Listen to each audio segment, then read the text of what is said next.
Morning to all. So today we are going to discuss about uh, Buddhist political thought, and also we have Basava political concepts and his political views on Indian political.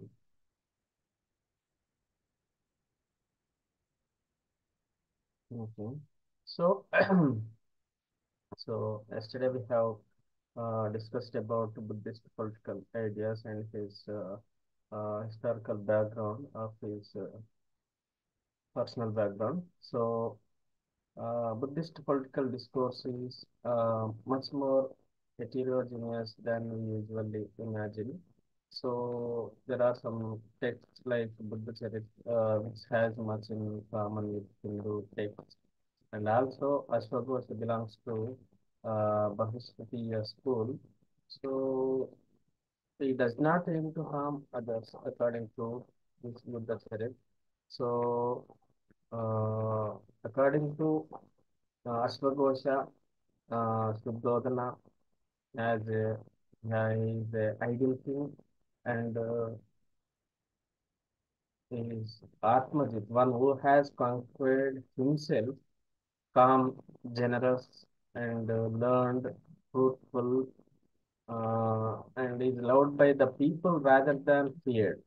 So, in the kingdom of ideal king, rain comes at proper times. So, women give childbirth painlessly. Kingdom is free from famine, disease, and dangers. Ideal king is paternalistic, benevolent. So, it does not give deal penalty, punishment, aims at reformation. The most important characteristic of the king is compassion.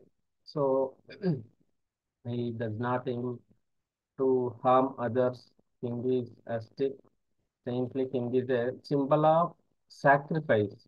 So, ideal king crushes the swallowed pride of the enemies with the battle of virtue rather than war.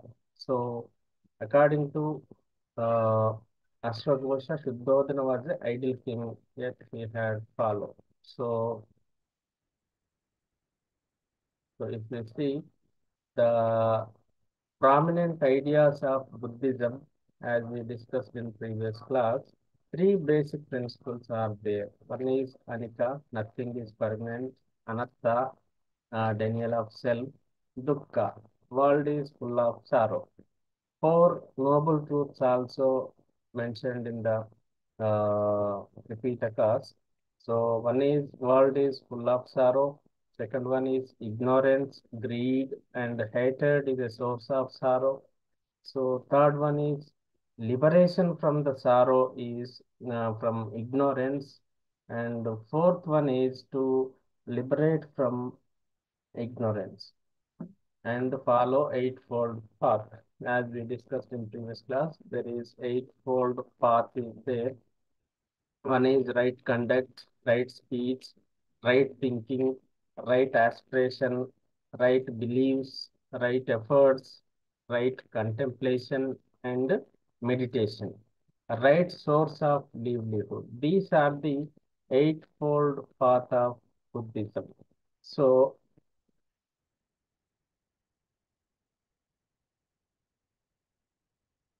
so also we have mm,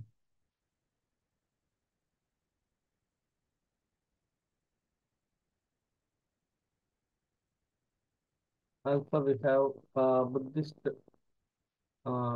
political ideas. So Buddhist political ideas found in Jataka stories of Mahaparinibbana Sutta. So according to them, people living in the early society elected a prominent person as their leader. So as we discussed, the qualities of leaders.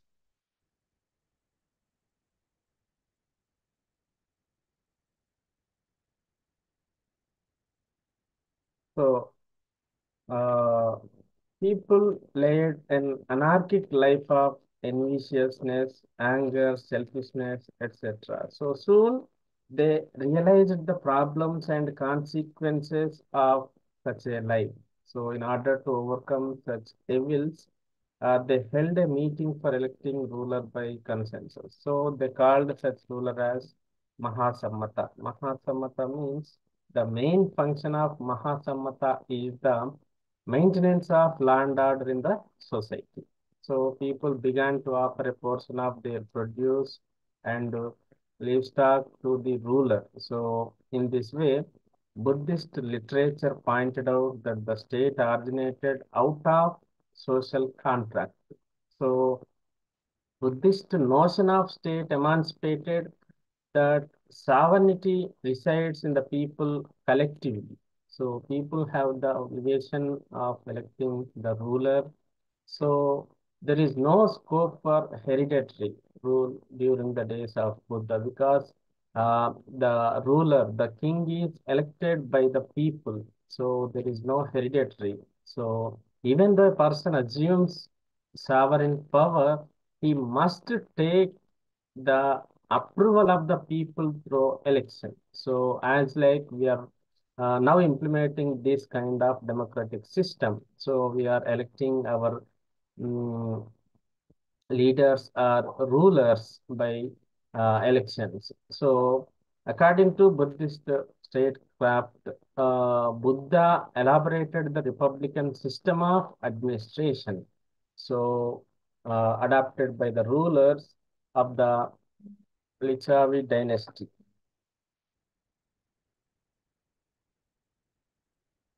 Just a second. So, according to him, he mentioned even main principles of statecraft of the ruler of Lichavi dynasty. So, according to this Buddhist statecraft, the rulers master range conventions frequently from making decisions on political matters. So, they must consider the popular wills and aspirations before taking decisions. So,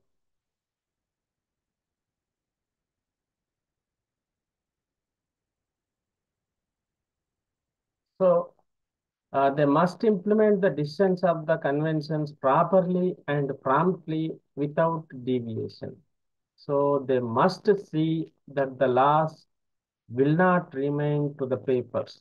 So people must participate in the deliberations held by the rulers. So decisions must be taken with unity, consensus, and members participating in the public delegations must keep in mind people and public welfare. So there must be coordination between members belonging to old and new generations. So ruler must take special care for promoting the welfare of weaker sections of society. So ruler must give importance to the democratic, spiritual, and educational matters is taking decisions in the conventions and conferences. So if we see the qualities of king according to Buddha, the king elected through popular election must possess certain qualities. So the king must belong to the noble family from the both paternal and maternal side. He must have beautiful face and attractive physique. He must have abundant property, wealth, and granary, and he must possess powerful and strong military forces. He must love immense faith in God. He must have liberal attitude. He must have perfect knowledge in various spheres. He must be able to explain and analyze the contemporary events. And also, he must possess intelligence, knowledge, and wisdom in regard to the past, present, and future events. So, the Jataka stories depicted about the political ideas of contemporary period. If you see the Buddhist concept of democracy, Buddha gave more importance to the democratic system in his preaching. So he emphasized the need for taking into consideration the popular wishes by the rulers in arriving decisions. So he cautioned the rulers about refraining from making anti-popular laws. So he said that the rulers must mold the administration according to the conditions and way of living of the people in his state. So they must formulate and implement new laws as per popular wishes. So people will adopt such behavior based on the contemporary values and lifestyle. So their activities are regulated by society. Buddhist legends have mentioned about the coordination between old and new generations in political decision making. So they assigned considerable importance to the youth and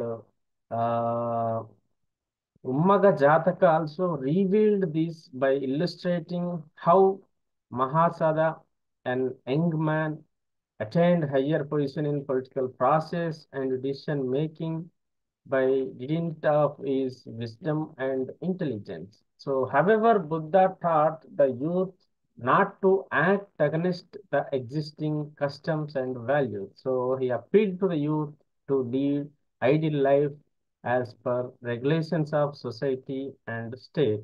So, the ruler must have personal restraint. He must possess certain good traits. The 52nd Jataka elaborated this element. So democracy will be successful when the ruler observes certain tenets. So the ruler must refrain from telling lies. He must not possess anger or ill will. So he must always remember that his authority have several restraints. And also the ruler should not misutilize public funds and treasury amounts for luxuries. So he must strive to earn abundantly for the sake of these people. So he must also take steps for preserving the public funds. The ruler must always adopt good suggestions. He will not resort to war through unnecessarily creating new enemies. So the ruler must eschew the military confrontational quality. So Digha Nikaya, a standard Buddhist text, contained a reference about this. So it says that the ruler must not develop enmity against the neighboring rulers. So he must strive to improve friendly relations with neighbors. So people of neighboring states will respect and honor the ruler who assigns importance to the friendship. So,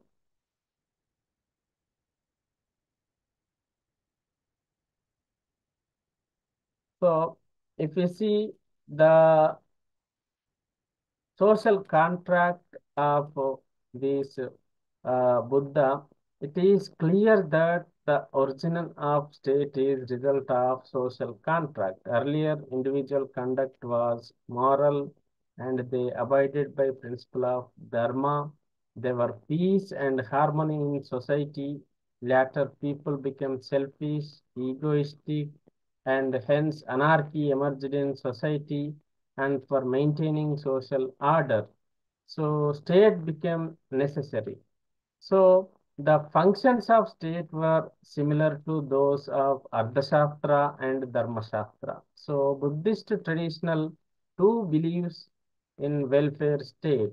So the primary objective of state is the well-being of the people and in Buddhist tradition, morality-centric dharma will occupies highest place. So king is also subject to morality. If moral principles are neglected by the king, automatically people will not follow moral path. So this led to the development of anger in nature.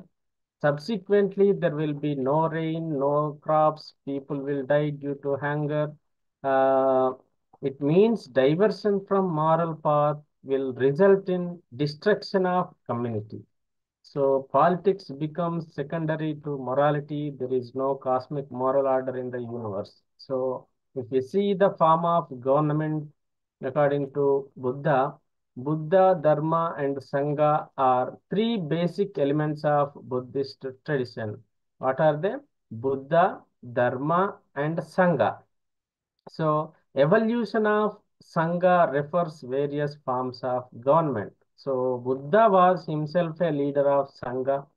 He alone decided initiation in Sangha. There was no consultation with other monks.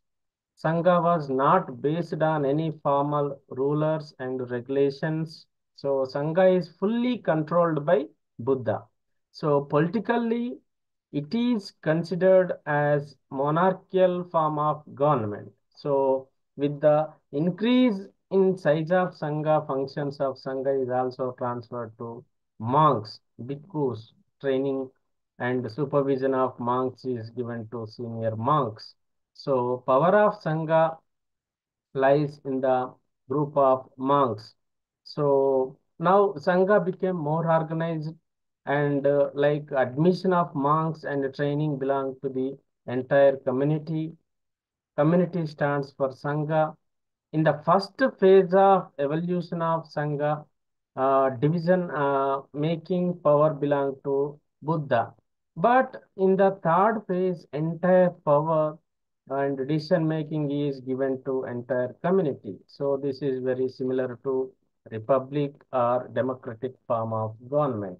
So this is the Buddhist political thinking. So early Buddhism was based on empirical evidence gained by the sense organs.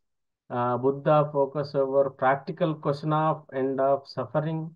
He did not engage in metaphysical debate and religious scriptures. So the Buddhist traditions present multiple paths of liberation. So So, as we discussed, he was brought up in princely states. When he encountered old man, sick man, a dead man, he decided to renounce his worldly life in search of truth at the age of 29. So, this is the Buddhist political thought. So, we have the topic of Basava. So, frankly speaking, it is very difficult to trace Basaveshwara's political ideology in one segment. But when a serious student of political science studies his vachanas, his writings in Kannada literature, deeply, he will certainly trace one or the other political ideology of the great Indian philosopher. His vachanas are not restricted to any particular theory or ideology. So his single vachanas gives many and varied meanings, which is his speciality. So when vachanas are interpreted properly, one will get right meaning of it. So if we see his personal life, Basaveshwara is the sole Indian leader in socio-economic, religious, political revolution that took place in the 12th century. So, according to a British thinker, Arthur Millis, in his book The Land of Lingam, says Basaveshwara is the uh, Indian independent thinker. He fought against the Manvadis, the priestly class, when they were at the peak. So he tried to abolish caste system through freedom of speech and reason. So, Basava advocated that the birth everyone is equal. Women are equally competent with men. Those who wear linga are equals. They can eat together, and marriage among them as valid. So when we go through the vachanas of Basava, we find some political views, but one has to remember that These are not exclusively political views of Basaveshwara. So the way you interpret his vachanas accordingly, you will get the meaning.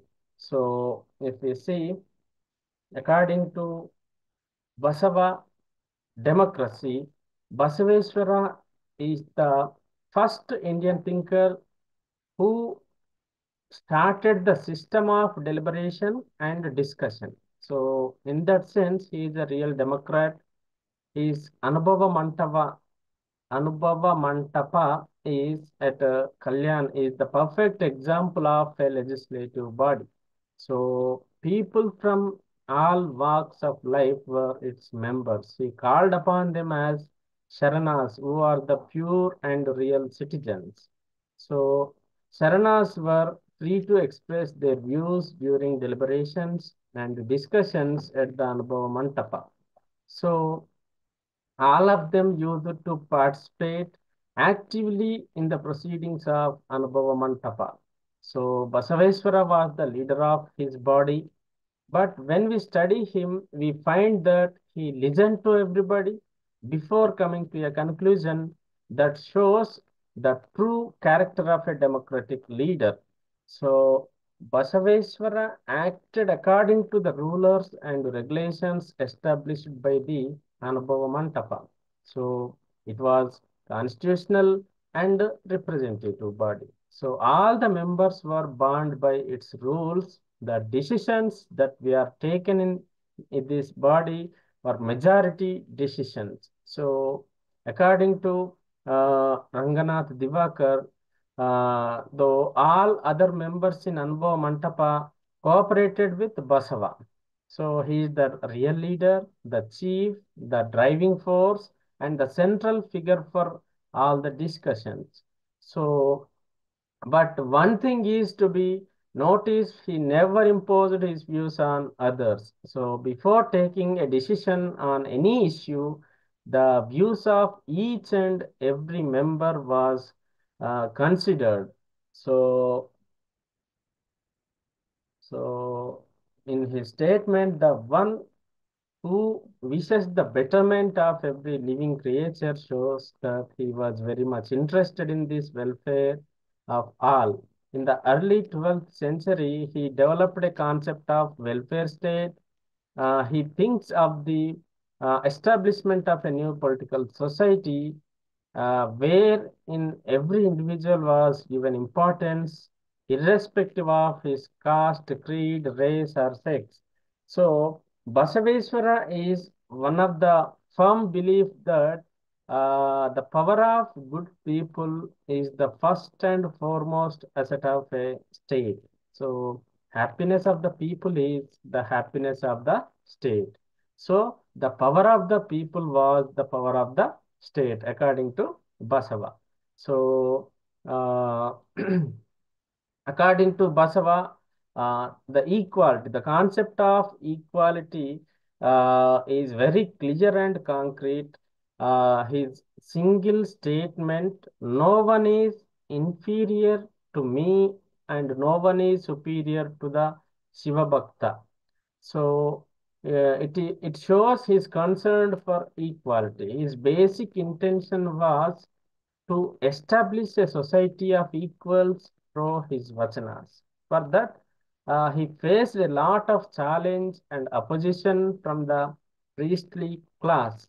So his one vachana uh, says, never ask who is he, always say that he is our man. Clearly shows his intent and concern for the establishment of society of equals. So he calls all the Sharanas as Ayya, Akka or Avva. Example, Kakaya, Hiralaya, Madaya, Muttaka, uh, etc. The highest respect to an individual in society, Indian society. So he is the first thinker who gave equal importance to the women. So during his days, women were restricted to the four walls of the house, but he makes them to attend and participate in the proceedings of Anubhava Mantapa. So more than 35 women members were there in the Anubhav Mantapa. It was more than the present members of Lok Sabha.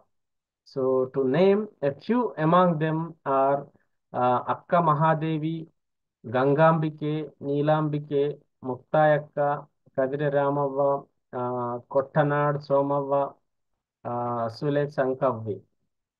So he makes a strong statement that the base of purity or supremacy is not caste but character. So, according to Basava, the concept of freedom, he feels that fear establishes anarchy.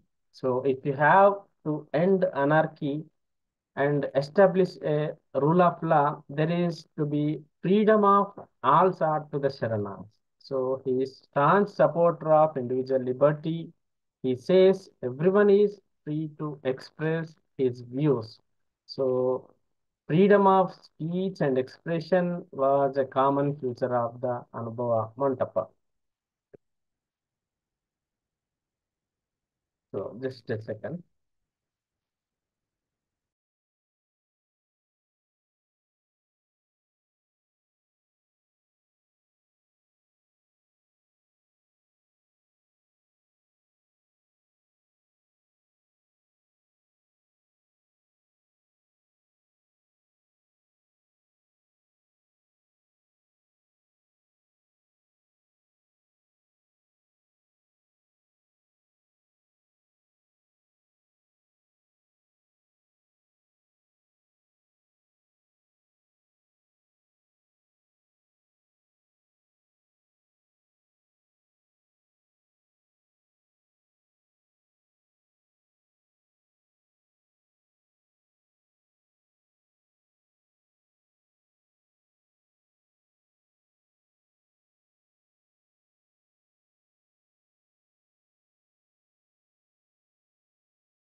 So according to Basava, irrespective of the caste and creed,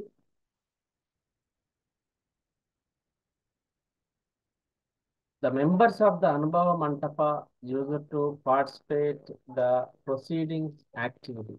So everyone's view was considered before coming to a conclusion. So even women members like Ida Kilakama used to advise and criticize the views of their husband. So it is very clear in one of the vachanas where in Lakkama calls upon his husband Addaki Maraya not to collect rice more than requirement. So she orders him to return back the extra rice that he has already collected to the society. So the concept of slavery, according to Basava, the institution of slavery is very old as humanity. We find Aristotle supporting the institution of slavery for his own reasons. So, slaves were never treated as human beings, they were treated as commodities of masters. It was against the basic concept of Basaveshwara. So he opposed. He uh, He says all those who are the disciples and devotees of Kudal Sangama are equal. So uh, slaves were never treated as uh, human beings. So they were treated as commodities of master. So uh, he in Vachana uh, నాదెవ్వరయ్య వదేయరు తను మన ధనాది మేలే. So according to this vachana depicts the position of slaves during his times. The slaves had no freedom, just they have to follow the orders of their masters. So they can do nothing without the guidance, direction, and order of their masters. So, Basaveshwara says this institution is against humanity. So, uh, The concept of secularism, according to Basavaishwara's Anupava Mantapa was a secular body. The Sharanas who used to assemble there belonged to all caste and communities. So its head was Sri Allama Prabhu, who was the lower caste man, Natawara caste. All the proceedings were conducted under his leadership. So Kakkaya and Chennaya were untouchables. Madhuvasara was a Brahmin. Women like Akka Mahadevi, Gangambike, Neelambike, Muktayakka, Sankava were members. So it was a perfect secular body. So with no hesitation, we have to say that in 12th century, he established a secular institutions. So and also Basaveshwara was aware of the seriousness of corruption in the 12th century. So he warns the general public regarding the evil effects of corruption through his vachana. Here he clearly says that unlawful and unnecessary collection of wealth is sin and harmful to the society. So, so to control these corruption,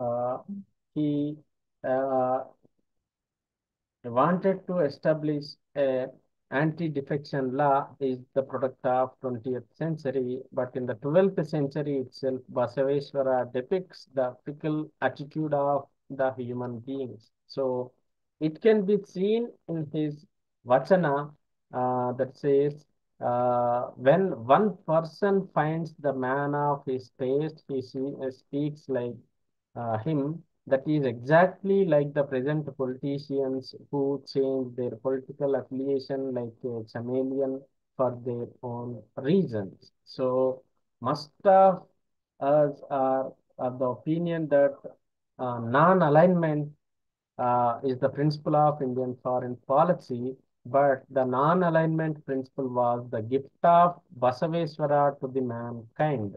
So, in his vachana, if we apply this vachana to foreign policy, it is safe for a country to conduct its business. So it calls upon the countries not to interfere in other affairs and not to worried about the progress or downfall.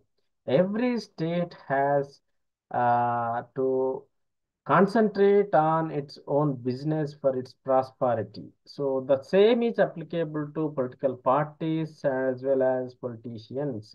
So uh, if you see, majority of the political thinkers are of the opinion that rights and duties are the modern principles, but Basaveshwara speaks of the duties of the individual. So he fixes 7 duties to his citizens, which are known as Saptasutras. So, in this Vachana, he calls upon the people not to steal, not to kill, not to lie, not to be angry, not to insult others, not to praise himself, and don't condemn others. So, it leads to the purification of the soul. So, if we take Kudal Sangamadeva, as the nation and follow these duties, we can make a strong and stable country. Don't steal, don't kill, don't tell lies, don't get angry, don't insult others, don't praise yourself, don't condemn others. This is inner purity. This is outer purity. This is the path to please our Lord, Kudala Sangama Deva. So, according to Basava, his principle of communism is based on work, that is kayak. So, work is the physical labor for him. So, no one is entitled for his food unless he works. So, the one is involved in work need not to do the Linga Puja or Guru Darshan. So, if you earn something without work, it is of no use for any religious activity. To him, one has to collect property to his daily needs only. He was against collection of property for tomorrow. If he earns more, that is to be used for social development, as it is the property of the society. So he is of the opinion that the property is to be divided and disbursed among the members of the society judicially. So according to him, service to human beings is service to the God. So, uh, looking at all these aspects, it is very clear that Basaveswara's contribution to Indian political thoughts is invaluable. He gave a new meaning to democracy, freedom, equality, communism, secularism. If his concept of care and love for the Sharanas means citizens, is followed by the present politicians, it will be great use for the mankind. So, if his concept of public money for public welfare is followed, the real welfare of the state will undoubtedly be established. So, Lord Basaveswara is no doubt the greatest humanist the world has ever seen. So, uh,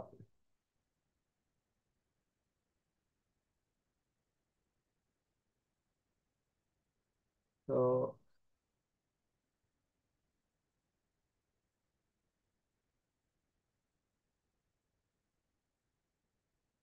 so also, Veerasaiva movement initiated by Basava.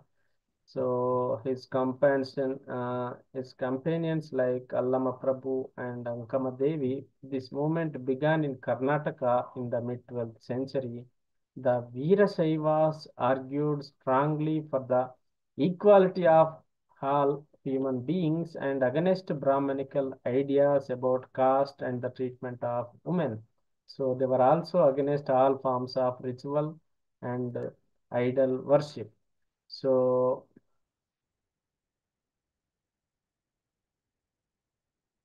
so Veerashaivam is also initiation of uh, Basava.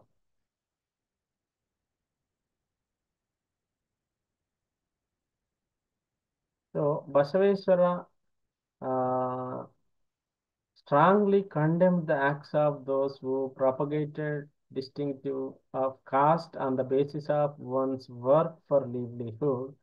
So a person's position or status in society should be determined on tile basis of his acts and character and not on the basis of his profession. So a dustman has a different job from a schoolmaster and is likely to have different circle of friends. But uh, he ought not to be considered to be an inferior sort of man. So Basaveshwara advocates not the hereditary profession but pleads for the free choice of occupation. And also, Basaveshwara did not advocate violence in order to bring about equality. So, but adopted peaceful and democratic methods when he did was to remove glaring differences between man and man, though his principles of Kayaka and Dasoha. So the equality which Basaveshwara emphasized as desirable is not the equality of capacity. So the inequality which he lamented is not the inequality of personal endowments, so but of the social, economic, religious, and spiritual practices which created inequality and hindered the growth of an individual's personality. He was concerned not with biological phenomena, but with a spiritual relation and the conduct to be used and based on it. So his view was that men are men because the soul is present in every individual. So this is about equality. So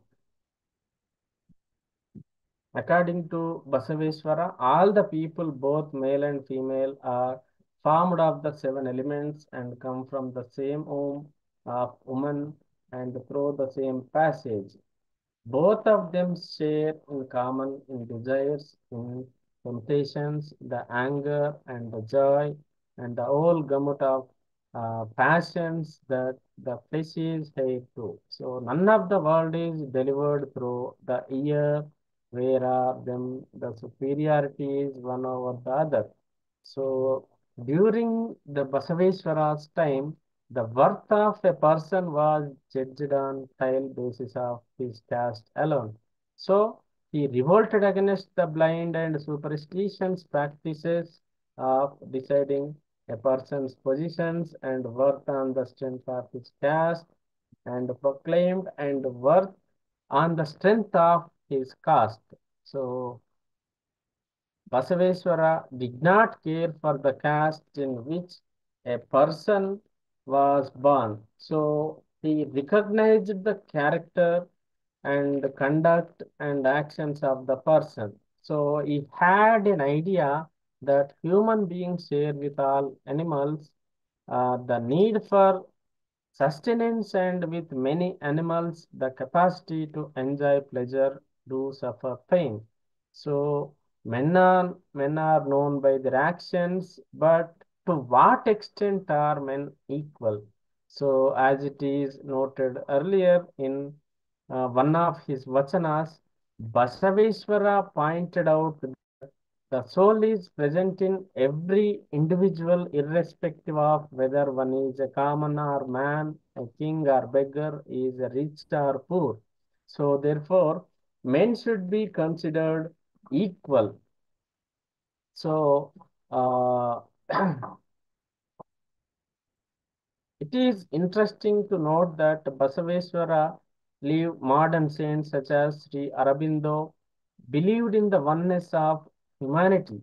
To quote Jivan Mukta is a person having equality of spirit, a fundamental oneness of attitude to all persons.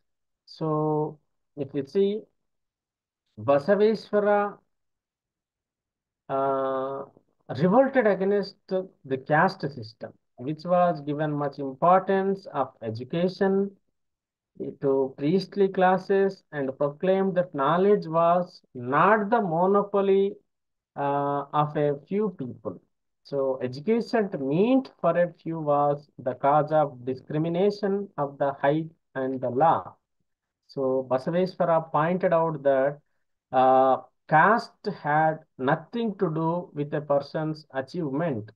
So there were persons like Markandeya, Mandodari, Agastya, Durvasa, Kashyapa, who were untouchables. Yet, by their good work, they become great personalities. So, these great saints were born in the family of untouchables, yet, by dint of their achievements, good qualities, and their love towards humanity, they become notable persons. So, which fact reveals areas Basavanna that the greatness of a man does not lies in his birth, but his devotion and good deeds.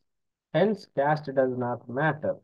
So, the primary consideration is that we will are human beings. So, the very untouchables, therefore, whom the highborn had kept at a distance, were provided with equal opportunities by Basavanna to participate in the deliberations of the Anubhava Mantapa.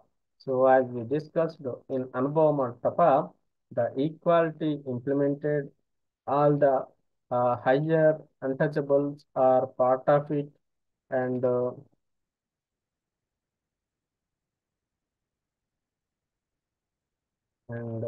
this was one of outstanding aspect of Basaveshwara's achievement. So it was the laboratory of Basava's own preaching. He taught equality, and so the Mantapa was open to all without distinctions, old and young, rich and poor, men and women, high and low, kings and servants were all there equal.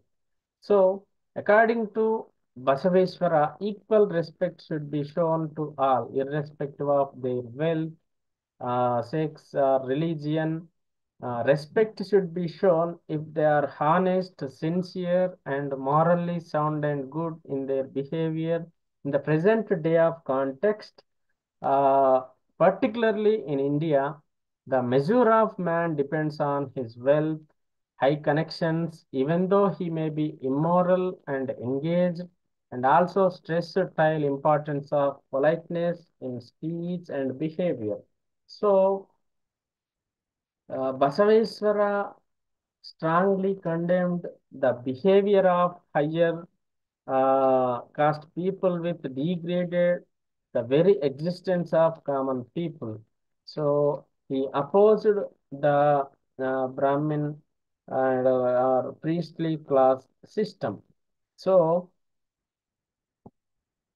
the common practice was that whenever untouchables and other sections of society used to approach the higher caste people, they did not get due respect and were never asked to sit.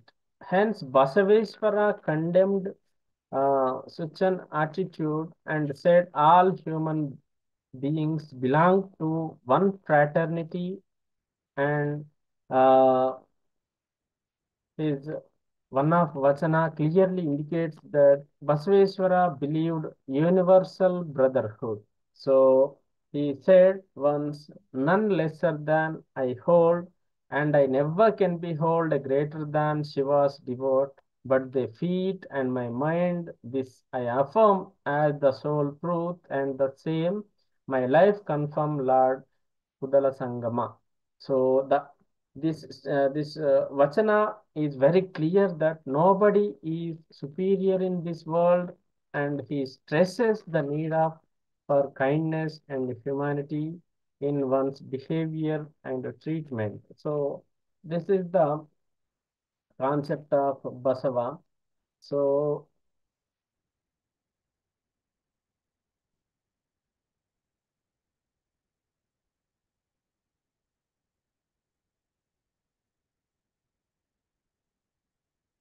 he is the pioneer of Veerasaivam. So Veerasaivam is not Basava's creation. However important Basava was, he was only one among numerous Shivasharanas and uh, devotees of Shiva and writers of Vachanas, all of whom individually contributed to the further growth of the religion. So, uh, like any other text, the Vachanas of Basava and other Vachanakaras must be read in the light of context, which they were written and in light of their author's entire. Oh, so Basava criticized the Brahminhood and also his time. This does not mean that he had broken entirely with his ancestral heritage. So, the discussion of the role of which he played by the Sanskrit language in education is an example of how facts are sometimes hammered into shape in order to make them fit those preconceptions. Uh,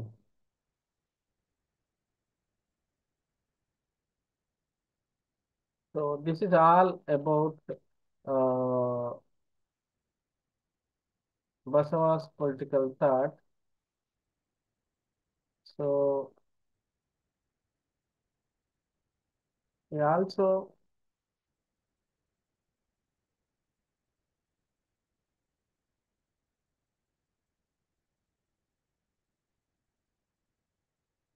he also mentioned his vision of casteless society. So during 12th century, Basava led a religious revolution in order to kill caste and creed, with threatened to rule the destiny of man. As we discussed, he opposed the caste system and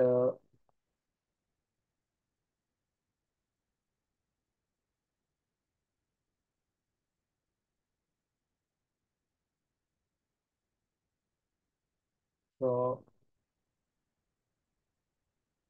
his revolution rallied around the low-caste people and created in them an awareness about the importance of their role in building the new community, transcending barriers of caste and having equality of social status and opportunities in all spheres of human life.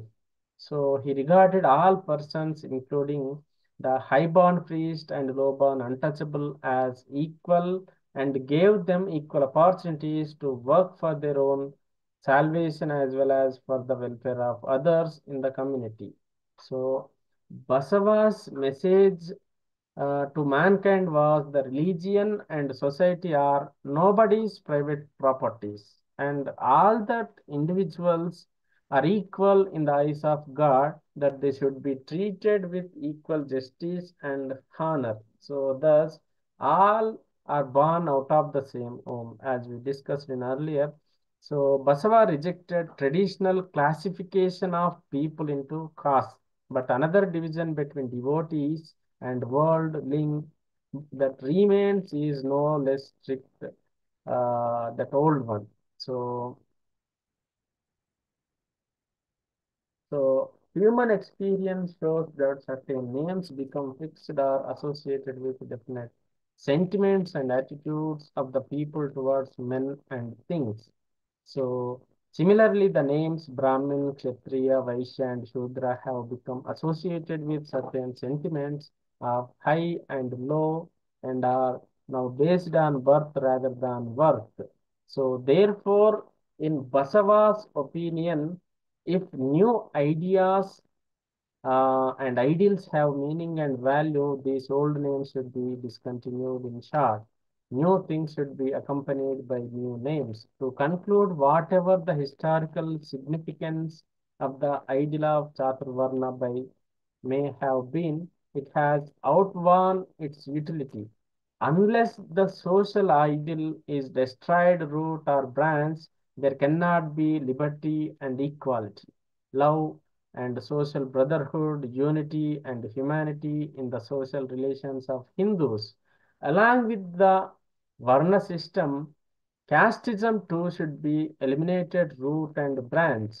It is then that a comfortable breathe taking atmosphere could be established, and it is then the men would be able to live like humans. So he felt that unless and until the existing caste system and religious rigidities are demolished, it impossible to provide a meaning to the society and to call man a social animal. So this is all about Basava's political concept. So we will meet our next class. I am concluding today's class. Thank you. Thank you for your participation.